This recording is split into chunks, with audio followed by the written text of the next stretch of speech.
Hello and welcome. There's been a lot of discourse around whether the game has gone past Sam Docherty this year. And so when he announced early last week he would be retiring against the Hawks, while it didn't come particularly as a shock, it didn't take away from the fact that one of the more resilient players to play the game was leaving football. Naturally, if a retirement speech is getting tears out of your club captain, you want to get your team a win. Instead, Hawthorn blitzed out to a 28-point lead at quarter time, and that win was no longer acquirable. Hawthorn's first half turnover game was blistering, and from a Carlton perspective, their mindset should have been just as reflective as Hawthorn's mindset that could be read on their pre-game banner. Instead, you look at this post-game banner and say, well, the first quarter more specifically, was hardly inspiring and pretty heartless or soulless, barely an embodiment of Docherty. And for that, it was a letdown to send him off this way. But it's no different to how one of Docherty's chair legs was treated, and it isn't out of the realm of possibility for the other. Other past Blues have gotten the exact same send-off. An Adam Sard effort, which has been given a fair bit of publicity, sums it up well, courtesy of the Fox team. We have seen this week after week after week with the same players, and that is why they are on the ladder this year, and that's the frustrating part. If you're ever going to have urgency, the build-up to this game with Sam Docherty, with Wiedering's 200th, with getting Mackay back into the team, what's wrong with that man? Why is he not sprinting at the ball? I don't get it. That's like, I'm clocking on and clocking off for work and just going through the motions. And unfortunately, a lot of the things that we've highlighted at halftime so far tonight have been Groundhog Day. Why was it a case of another Carlton send-off being merely deflating, Groundhog Day as Sarah Jones puts it, in what should have been a night of celebration, and at the very minimum, a spirited performance for Doc? Let's unpack some examples that embody the disappointment and the failings of the night that allowed Hawthorn to succeed. Let's start with something as simple as this. Nick Haynes being quite decent in the air this season, but the minute the ball hits the ground, the kicking subpar and the tackling leaves a fair bit to be desired. Look, a down-the-line kick doesn't ask much of the player, right? Now, he either needs to wait for an option, or if he genuinely thinks he's got the leg, which I feel he does, given the Hawks give him some room, this is where it's got to go. There's one Hawk spare ahead of the ball. Multiple Blues gesture for Mackay. Reason is, look where Barras is. Look where Mackay's moved towards. Scrimshaw is on him, and it feels like the Blues will have the numbers at ground level if it falls there. That kick goes directly to a disadvantage, and there's no excuses. And then, look, he's got Lewis boundary side. He really shouldn't be conceding his position, and yet he does. He's only physical after Lewis has gotten front position. He's standing his ground, and Haynes fails to spoil. It's a shambles of a sequence. Here's a very similar example with De Koning situated here and Mackay here. Sicily is peeling off and basically doing his own thing. Curno's wound up in this position. Carlton switch. You'll see Adam Cerra in midfield on his lonesome as Connor McDonald rolls up to take Matt Carroll as he sweeps across. Hawthorn are moving across for the switch. What is stopping us from taking this kick? And we go right around the outside, making it easy for Hawthorn to sit back and wait for us to fall into their lap. If it wasn't for a contested grab, it falls to pieces. And then it does anyway. I mean, Charlie is chilling in midfield. He got licensed to move up the ground. What is his purpose here? And then the lack of comms afterwards. De Koning must have come off. Mackay is now the ruck. Curnow not being used allows Sicily to go up uncontested, and Harry mans the mark. Lloyd Meek, a ruckman, Harry's now matchup, is off to the races, and we're very lucky that isn't utilised with the lack of accountability. Here, Pitto wins a free. Great. That's the describing word I use for this kick. Very complimentary to Curnow's lead, sat up nicely in front. But Charlie, mate, how are you dropping this? And then about 10 seconds later when we win the free, I cannot fathom what occurs. So the Williams lead gets ignored. Pitnet, Moya, Curnow, De Koning all inside 50. De Koning and Moya are way too deep. They don't do anything to change that. I sort of get it for the layering and the spacing, but still, there's barely any proactivity. Charlie, I can't understand for the life of me what he's doing here. This kick probably needs more lift, but more than anything, it needs someone there. How? With all this tall timber, is no one remotely interested in the footy? And then, as the second quarter developed, Hawthorn started to have a few turnovers. Turnovers that you felt could bring Carlton back into the game. But Hawthorn's management was strong. Carlton weren't doing so well to counter that. Carlton win the footy in a great position. They've got the numbers running off of half-back. If they work hard enough, maybe they're challenging these Hawks using a handball game. Though we're just so narrow-minded, there's no support or it's all cut off. Carlton have to kick out wide to Curnow. Now that the Hawks have forced that, they're not needing to exhaust their numbers in midfield, and they have cut off playing into the wide positions. They're actually looking to funnel Carlton into the corridor, where they can converge and suffocate, with Carlton historically lacking precision on their kicking. That'll be the exact outcome the Hawks get rewarded with. Disappointing kick. Then Hawthorn switch, and I'm looking for the likes of Mackay, Motlop, Fogarty, these guys to really work into this space and be responsive to the play.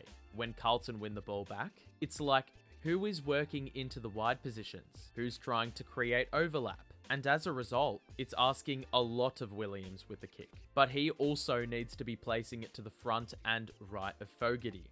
Otherwise, Fog's a sitting duck, as we see here with the outcome.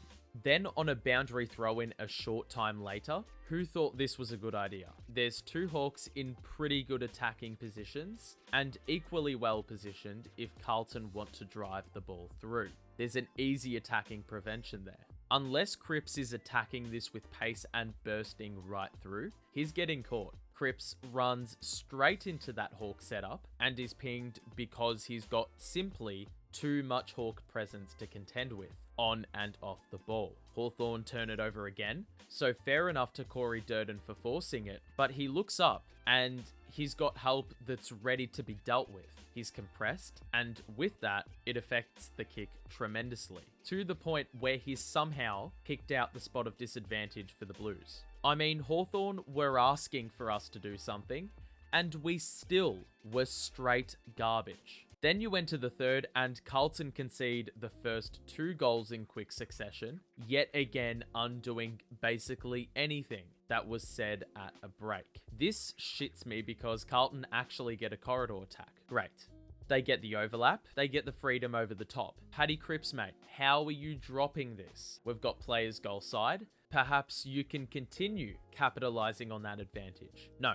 Now, while Carlton have the spare, we don't use the spare. We've been shoved out wide again. We've probably picked the wrong option again. And we've ended up kicking over a man who's got a mismatch and to the advantaged side of the help defender. Players get drawn, don't impact, and now we've got this situation. A mismatch in the Hawks' favour.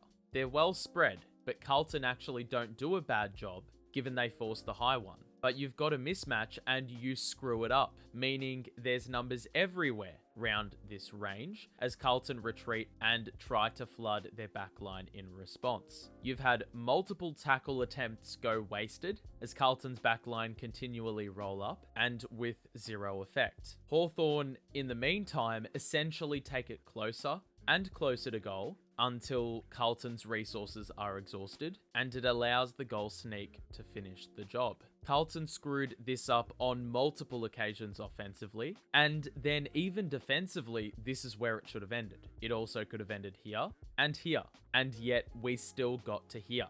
I mean, for a side that A, needs to get back into the game, and B, show something, that is shocking. Here's the smarts difference. So Hawthorn intercept, they've already got leak out options. Their leading is well timed and it keeps them playing to strength, giving them room to execute. Carlton have a 3-on-3, but they've positioned themselves as if they're holding the play up as they play front position. But Hawthorn have flowed this entire play and the kick is perfect for Mitch Lewis. O'Farrell's there to roll over and cover, but the Blues don't spoil it over the line. This brings the Hawks' ground level presence into the game. Ginnivan is smart in batting it to Dia. O'Farrell's man. Hollands was trailing from the start, and he has the unwanted role of racing towards these two hawks. And how smart of Deere to wait to hand it off to a better ball user. Hollands must have been knocked over by a ghost, so that's a poor outcome on his part. But Hawthorn's execution right to the end, with a kick to advantage off the outside of the boot, demonstrates a class difference. And I'd have to have found another planet if I ever saw Carlton do this. And I have to go watch this Carlton team play zone defense on a weekly. Why on earth can't we try a bit of man on man? Here's why. Carlton very rarely lead with intent. So as a Hawthorn team, they're smart in saying, well, they're not going to test us, they're slow, they're not assertive, and we back ourselves in with every matchup. Let's play man on man. They nearly win it with Nick Watson, a midget in comparison to Mackay, and then hold Carlton up on the next kick to Lord, and Hawthorn stick the tackle after the spoil. Hawthorn were zonal at times, but their ability to shift for these scenarios, well, it works wonders when you know what you're up against, and it sure as hell ain't threatening. This is inevitably what happens when the zone defense falls apart at a certain stage, and it impacts everything else. Harry Morrison is a part of an interception at halfback, the winger. Will White's his man, but he's too busy manning higher up the ground. Morrison will waltz through the middle, be taken by Cooper Lord momentarily, and all of a sudden, he's vacant. To the point where you have so much time to telegraph the kick, and the delivery is just an exceptional one. Carlton Blues can meet the footy at the apex of his leap, making it virtually unspoilable and at the mercy of the marker. It so happened to be a failed changeover of Bailey McDonald, forcing Curnow to roll up, and then you've got Ollie Hollands just moving up to have no impact, with the cover already there. Ollie would have never needed to move had these rotations not occurred, and Cooper Lord didn't need to pick up Josh Ward, also a key factor. Let's look here.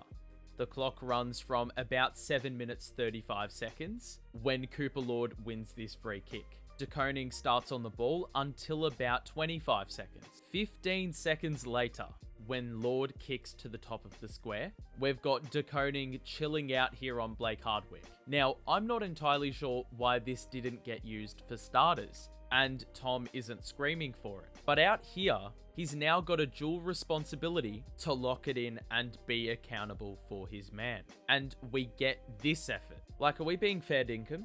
With that known, this for me would have anyone thinking Hawthorn were actually more motivated by Docherty's resilience than we were. Watch Will Day. The explosiveness, the hunger for the footy. Hawthorn on the re-entry get Will Day going for it again. And then on the next re-entry, Hewitt, who was manning Will Day initially at the stoppage, moments earlier, will proceed to allow him to go goal side. And Day exhibits his want and hunger to get involved, as he will bat the ball to Gunston and eliminate 3 Blues who relocated to the back of the contest for a dump-off handball. Hawthorn didn't really shift out of first gear after halftime, but moments like these kept Carlton out of reach and signal a good team that can snap into a higher gear when required. So overall, what we've seen today is a combination of the opposition being quite exceptional and well drilled and exhibiting a want to win. And on the flip side, a Carlton team who looked uninspired and a team who lacked the basics. Look, the latter is hardly surprising, but the former is fairly insulting for a guy who deserved a stronger send-off. What do you think about the examples shown today? Where does the frustration stem from most through these examples? Thanks for tuning in. We've got a month to go, and so we'll be here for every game of the home stretch. But until the next analysis, stay safe, chat soon, and bye for now.